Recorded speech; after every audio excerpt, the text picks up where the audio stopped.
All right, time to face some music. It's weigh-in day. And it's dinner with dude. I don't know if you're going to get the whole dinner. I picked up some already pre-seasoned ribs from Costco, and I'm going to smoke those. I'm going to do like a 3-hour rib on my smoker, and I probably won't be eating until later, so I'm not sure if you're going to get all that. But let's take a look at where the weigh-in came in, up 3.6 pounds or something like that. Here's the graph. You can see it was not that great of a week. I flubbed up the weekend, and I'll tell you what I did to cause such damage.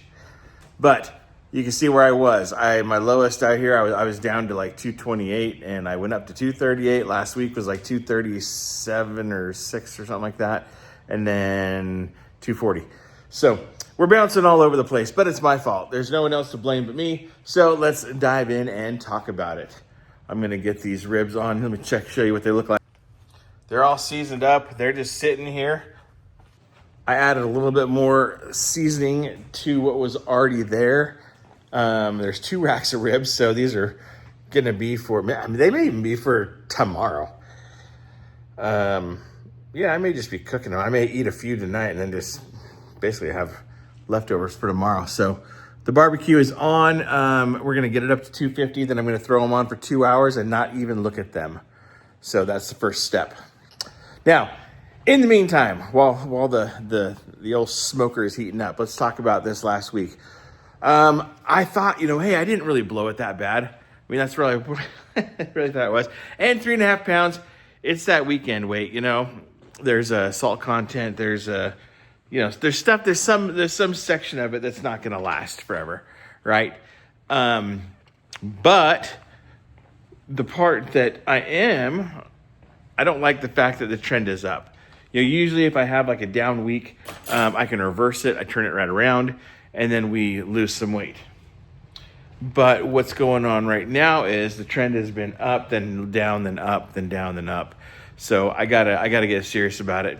Now this week I am going to Disneyland at the end of the week. It's a 1-day deal. It's just on my grandson's birthday. I already kind of have planned out what I'm going to eat, so I know that's not going to be too bad. I'm not tempted by churros, guys.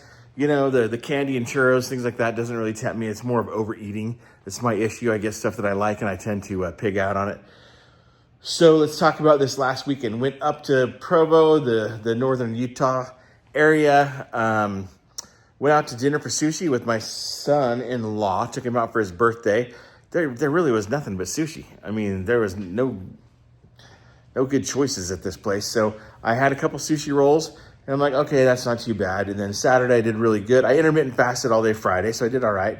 And then Saturday I was doing pretty good. We had my grandson's first birthday party. This is like a family party.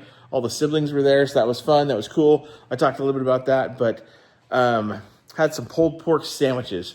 So these are like, I had smoked the pork. I had already smoked the pork before. Sorry, we're washing couch cushions there in the background. They're drying. So I was doing all right, Had a piece of cake, not a huge one. And then later that night, we went out to dinner. We already had this planned. My daughter has a boyfriend, and he wanted to take us out to dinner, kind of get to know us more.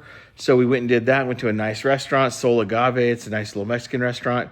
Had some fajitas, the meat and veggies. Nothing wrong with any of that. I did have a couple tortillas, but I felt like I didn't really overdo it. And then my brother-in-law calls me up, and he goes, hey, let's go to Leatherby's. Now, that's the ice cream shop, right? I've put a picture of that before. I got a small one, but we sat there and talked for a couple hours, and that was good fun visiting.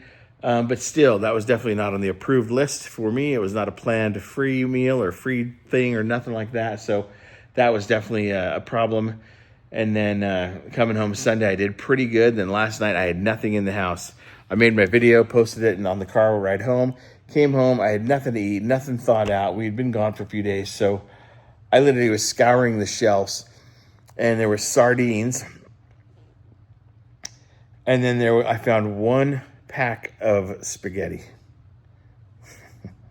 so the choice was sardines or pasta. So my problem with pasta, same problem. This is why I can't do pasta. By the way, those are not my M&Ms. So I can't do pasta. So like, I can't do it because I eat too much. So last night, I don't even really think I'm up 3.6 pounds. I think that I had a big bowl of pasta last night. And I just put a can of tomatoes over it. It didn't even have sauce, but, had a can of tomatoes. And I ate a big bowl of pasta. So this morning, early weigh-in, late night dinner, all carved up, not my normal routine at all, which that explains the 3.5 pounds. So I'm sure that tomorrow it's already going to be different. So like you can see, like my attitude, I'm not like dreading it or anything, whatever. It is what it is. We're moving on. Going to make good choices Monday through Thursday this week, and then we're traveling to Disneyland for Cohen's first birthday at Disneyland. So that's what's happening. That was the weigh-in, and now we're moving on. So I'm smoking these ribs. It's going to be my dinner tomorrow, probably a little bit tonight, and then I was going to do a 36-hour fast. I kind of decided, maybe this is it. Maybe this is the time when I'm going to do a extended fast and try it out. Why not? Suck some of the weight off.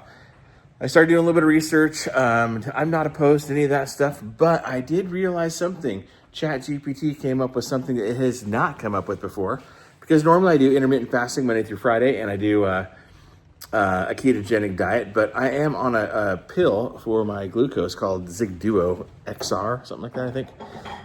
And Chat finally comes up with, hey, there is a warning with Zig Duo that you do have an increased chance of ketoacidosis. That is not the same as nutritional ketosis. Ketoacidosis is a bad thing. Nutritional ketosis is a good thing. And but when taking Zig Duo, it doesn't say you can't be on a ketogenic diet. It just there's a warning. There's a warning, that you got to watch your blood sugar, you got to watch your ketone level, you got to make sure you're not, doing things stupid. So it hasn't been a problem. I've been doing it for 5 months. But it did say that one of the things that can help trigger that and put you in a deeper level of ketosis where things could flip on you quick is an extended 36, 48, 72-hour fast. So I decided I'm going to eat tonight. So that's what I'm doing. That's why I stopped by Costco and grabbed the ribs. I'm still going to do a ketogenic diet. I've been doing this for 5 months. Haven't had any side effect at all. So it's still the way that I'm choosing to do things. Because I'm like, man, I could go back to a Body for Life diet with a protein, a carb, and a veggie. Kind of the principles there. Eat 5-6 small meals a day, really portion controlled meals. But with my type 2 diabetes, I really don't want to get back into baked potatoes, sweet potatoes, and rice and starchy stuff. And so I'm still going to basically stick to meat and veggies, a little bit of fruit. But I'm just going to not do the extended fast. Like I said, I haven't had any of the symptoms. I'm not worried. I went back in, checked Google, checked ChatGPT. Really, I checked 3 or 4 sources and kind of asked questions so that I could kind of be, okay, doing what I've been doing, I'm fine. But I do just need to be mindful. So that's where I'm at. So that's what's going on. Let me go throw this meat on real quick. All right, the ribs are on. Like I said, this is at 250 degrees on the smoker. I got a hopper full of pellets. We're good. The time right now is 5:30, so I'm just not even going to touch that till 7:30. Then we're going to spritz it and we're going to leave it on there. I'm trying a different method. These are not going to get wrapped. And we're going to see. We're going to see how this all goes. But I really didn't feel like spending... I'm only in town 4 days this week, so I really didn't feel like spending $100 on a pack of New Yorks or anything, where these ribs were $30 for 2 big racks of ribs. It might even feed me for 3 days. So that's what we're doing. Back to the ketoacidosis. So I'm not really worried about it, guys. But it was a little bit alarming, and I just figured through different chats and different things just to figure out hey, stick with the plan that I know has been working for me. Just get back on it more religiously. Quit flubbing up the weekends and quit making poor decisions, and we'll be right back on track. So I am going to go walk. It's 105, so I think I'm going to do the walking pad today. And so there it is. There's your weigh-in. There's the one promise. 30 minutes of walking right now. That's the second promise. And intermittent fasting Monday through Friday. And that's the third promise. I am just not going to do the extended fast. Now, I am going to make a doctor appointment. I'm going to talk to her about maybe scaling back because I know my A1C has been holding steady. I've been doing pretty good, so maybe I can start taking half the dose of the Zigdo, and then I'll work on scaling that, getting off of that, and then we'll go from there. So anyway, that's my update. That's my video for today. The ribs are on, and we're just going to let those go, but you probably won't be around by the time I dig into them. So we'll see you tomorrow, dude. Dun, dun, dun, dun, dun, dun. I don't know. Out.